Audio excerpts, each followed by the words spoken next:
એટલે તો કહેવત છે કે એક માં 5-7 દીકરાને રાખી શકે, દીકરા દીકરીઓને, પણ 5-7 દીકરા દીકરી એક મા બાપને નથી રાખી શકતા. સમજાય અને વંદન. જોવો માનો પ્રેમ. 7 બચ્ચાને એ પોતે એની પરવરિશ કરી શકશે, પણ 7 થઈને એક માને નહીં રાખી શકે.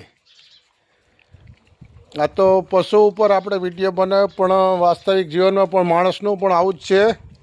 પશુ કરતાંય માણસ સાવ જયેલા છે. એટલે સમજાય અને વંદન. જો વિડીયો સારો લાગ્યો હોય તો લાઈક, ફોલો, સબસ્ક્રાઈબ કરજો, જેથી કરીને બીજાને પણ આની માહિતી મળે. સત્યની શોધ, આવી રીતે આપણે નવી શોધ કરતા રહીશું. જો વિડીયો સારો લાગ્યો તો લાઈક, ફોલો કરજો, જેથી કરીને બીજાને પણ આની માહિતી મળે. જય જવાન, જય કિસાન. આપણે ખેતરમાં હતા બોરે, તો આ એનો વિડીયો. આ ગામના કૂતરા નથી, શેમમાં ખેતરમાં